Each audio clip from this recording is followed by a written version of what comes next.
Hello and welcome back to my channel. It's your girl Abby and I want to welcome you back. Thank you so much for showing love on my previous video. Today I have a video for you that is a little different from what we normally talk about here.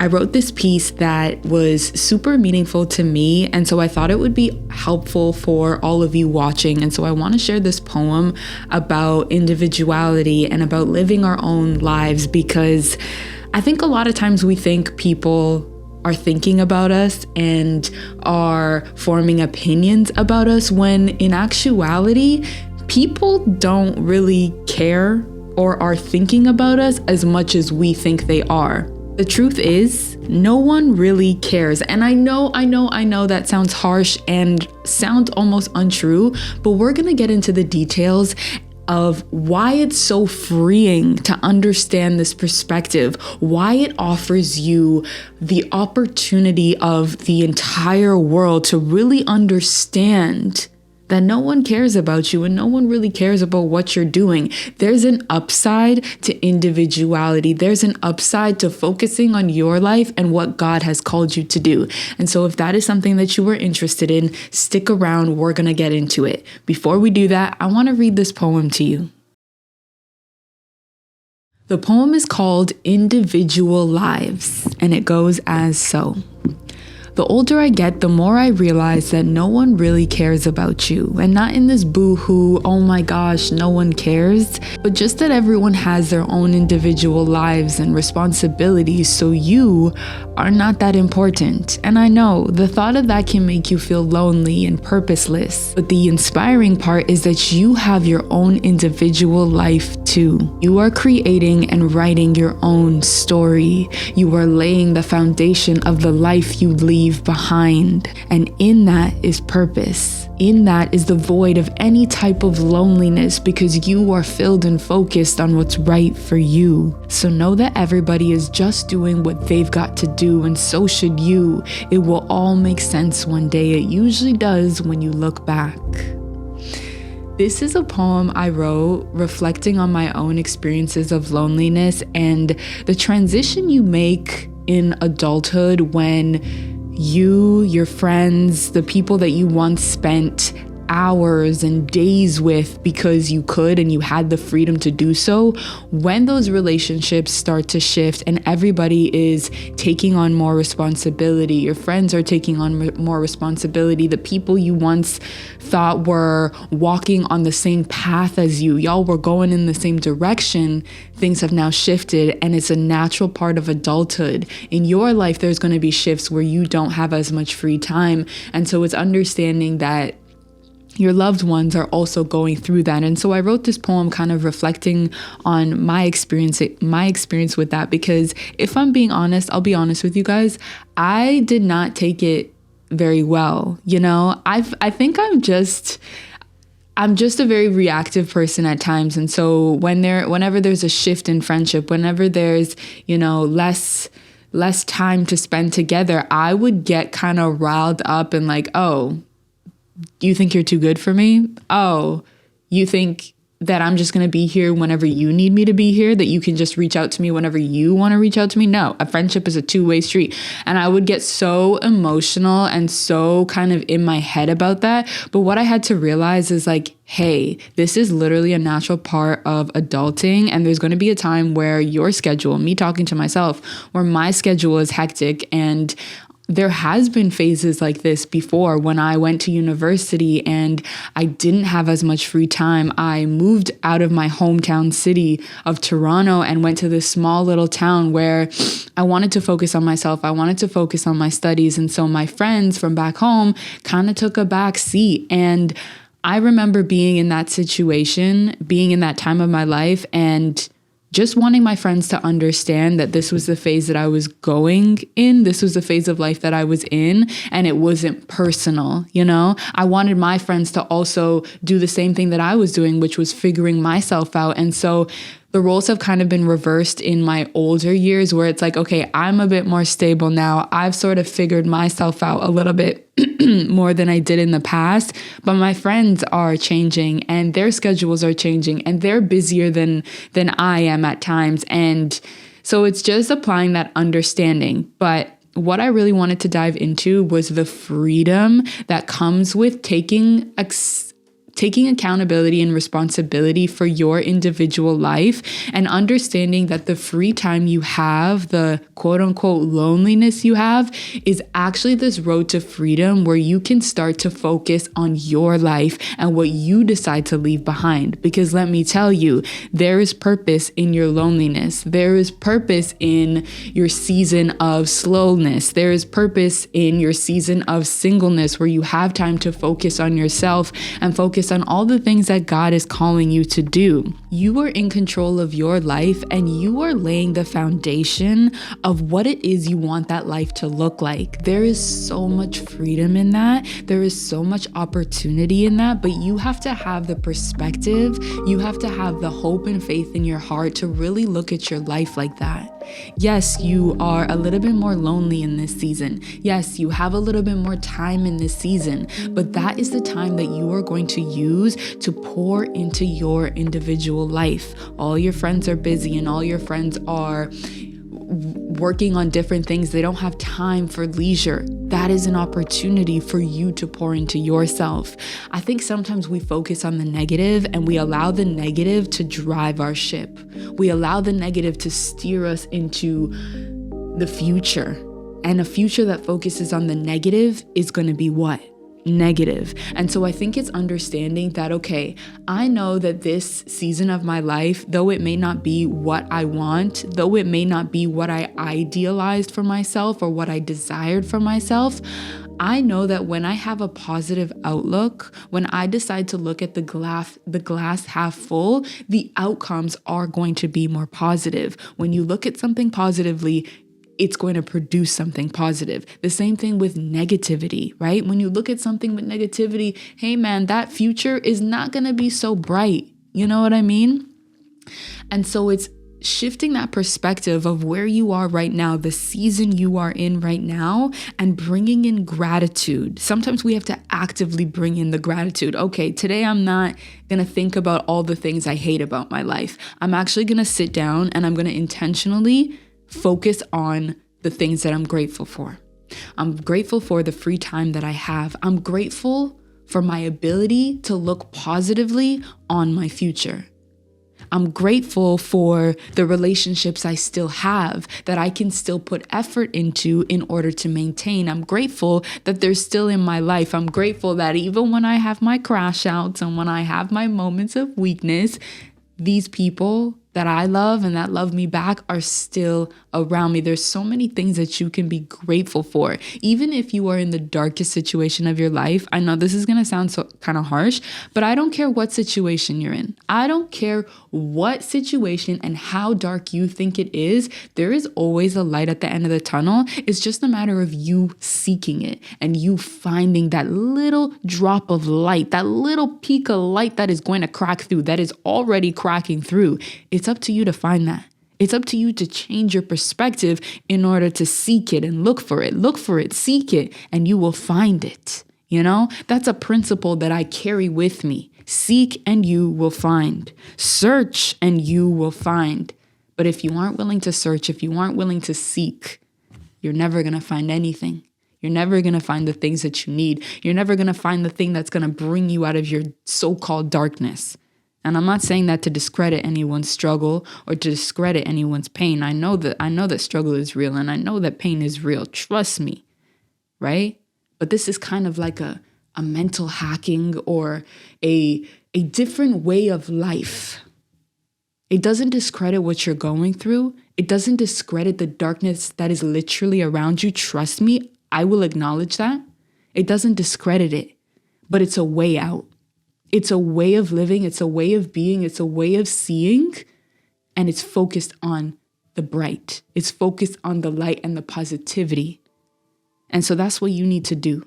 In this individual season of your life, focus on the positivity. Focus on all the things that you can start to pour into your life. No one really cares. Let's get into that. No one really cares. No one really cares what you are doing with your life. No one really cares what you are leaving behind. No one really cares about the efforts that you're putting in. And in that is freedom. Because you are allowed to live the life that you feel called to live. Now, I know that sounds like a big and bulky statement. And sometimes people are like, well, I don't know what my purpose is. And I don't know what God is calling me to do. You do know. You do know. You might not know how to recognize it, but you do. In somewhere deep down in your gut, in your heart, in your intuition, you do know what God is calling you to do because it's constantly calling you. That's how you know that it's God, and that's how you know it has a bigger purpose. When something is continuously calling on you, you know that it's bigger than you. And it's your responsibility to answer the call that feels bigger than you. Oh my gosh, that is so real. It's your responsibility to answer the call that feels bigger than you.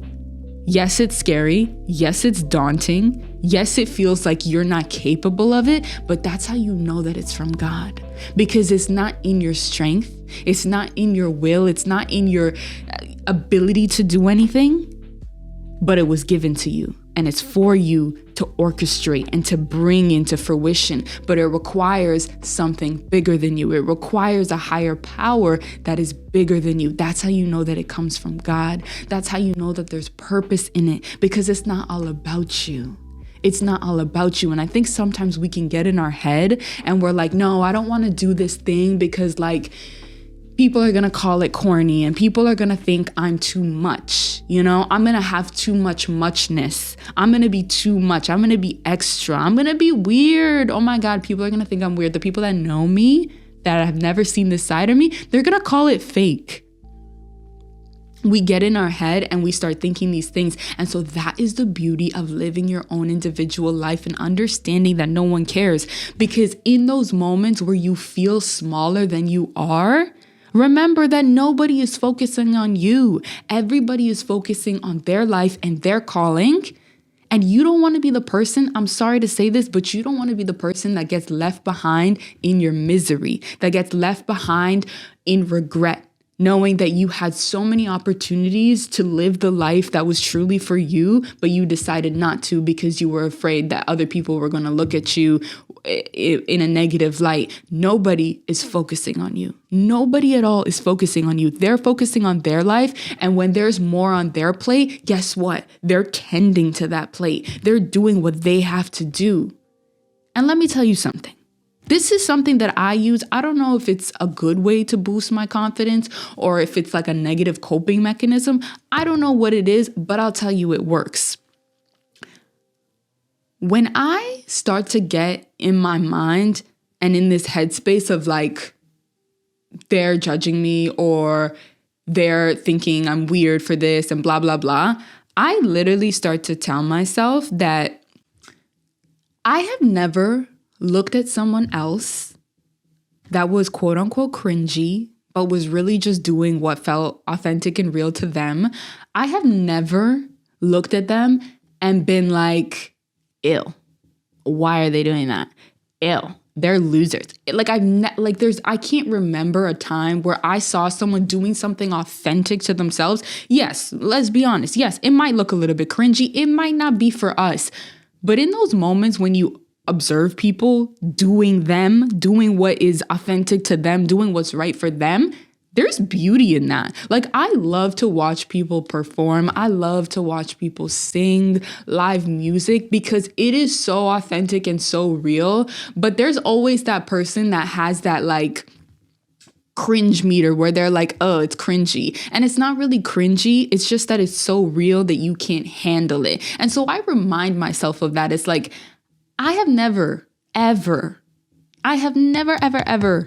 picked on someone that was trying to do their best and that was being authentic to themselves and you could feel the joy. I have never looked at them negatively. And so if someone is going to look at you doing your thing, doing what you feel called to do and being in that phase of trying and knowing that there are going to be some moments of cringiness, there are going to be some moments where you look weird, you sound weird because you're learning and you're trying. If someone wants to get on you for that, man, You shouldn't even be focused on them. That is not the type of person that you even want to be around. That is the type of person that honestly, I really believe they're miserable, because you can't accept the weird and the crazy and the off-putting parts of yourself. And so you can't even let it sit.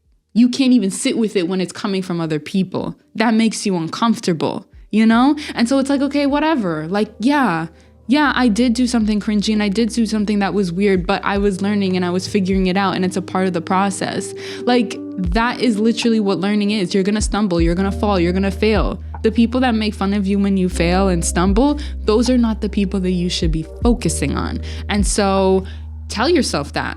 I'm learning, I'm trying. This might not look perfect in the beginning, but I know I'm gonna get a little closer to it.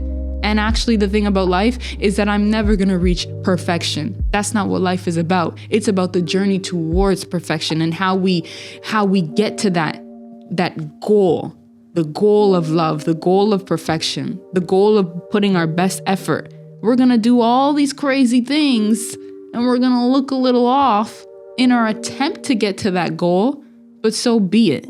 So be it, I'm trying. That's what you need to tell people. So be it, I'm trying. So be it, I'm trying. And if you were trying to, you would understand that.